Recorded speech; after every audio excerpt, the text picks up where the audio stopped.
चलिए इस वीडियो में हम रियो के कुछ सम्मेलनों को जानने की कोशिश करते हैं। यदि पर्यावरण वाले चैप्टर में से कोई सम्मेलन पूछना हो तो मेरे हिसाब से रियो सम्मेलन पूछना चाहिए।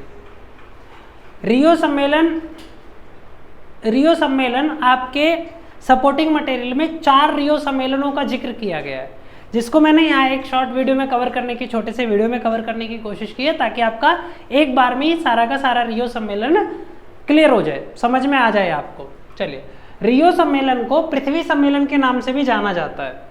तो इसमें कुल मिलाकर के 4 पृथ्वी सम्मेलन हुए हैं। मैं यहाँ लिख देता हूँ आपको, इसको पृथ्वी सम्मेलन भी कहा जाता है, पृथ्वी सम्मेलन कहा जाता है।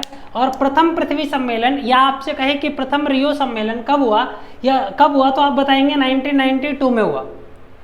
और ये कहाँ हुआ तो ये ब्राजील में हुआ। द्वितीय जो रियो सम्मेलन है या दूसरा जो पृथ्वी सम्मेलन है वो 2002 में हुआ और ये दक्षिण अफ्रीका में हुआ। यदि आपसे पूछे कि तीसरा पृथ्वी सम्मेलन कब हुआ तो 2007 में हुआ। और अगर पूछे कि कहाँ हुआ तो बताएंगे कि इंडोनेशिया में हुआ। अगर हम रियो 20 की बात करें तो ये 20 जो है वो साल का परिचायक है, ब्राजील में हुआ।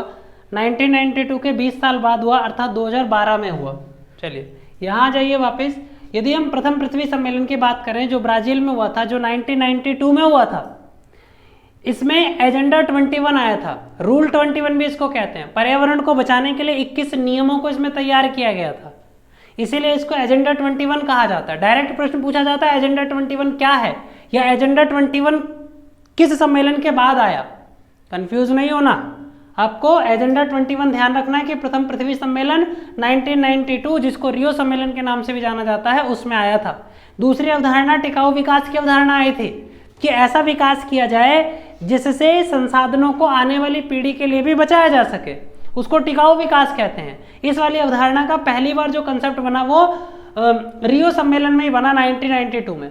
द्वितीय पृथ्वी सम्मेलन जो 2002 में हुआ, जो दक्षिण अफ्रीका में हुआ, इसमें दीर्घकालिक विकास के लक्ष्य को रखा गया।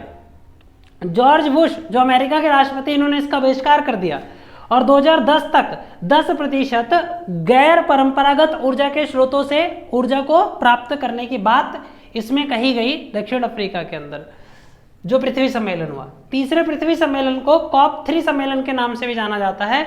इसमें 2009 तक के लिए एक रोड मैप तैयार किया गया कि भाई हमें पर्यावरण को किस प्रकार बचाना है।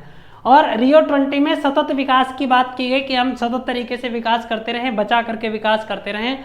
और साथ ही साथ इन सभी सम्मेलनों का एक मूल्यांकन भी किया गया कि जो हमने इतने सारे रियो के सम्मेलन किए हैं, इनसे क्या कुछ लाभ हुआ है, उस पर भी एक सरसरी निगाह रखी गई। तो ये था आपका रियो सम्मेलन सारा का सारा। एक बार जरूर देखिएगा, आपको ध्यान रहेगा। कोई प्रश्न आएगा तो आपसे हो जाएगा, ऐसी मैं उम्मीद करता हूँ। और तब तक अपना ध्यान रखिए, स्वस्थ रहिए, मस्त रहिए। फिर किसी ऐसे छोटे से टॉपिक पर मैं आपके लिए वीडियो लेकर के आऊँगा। तब तक अपना ध्यान रखिए।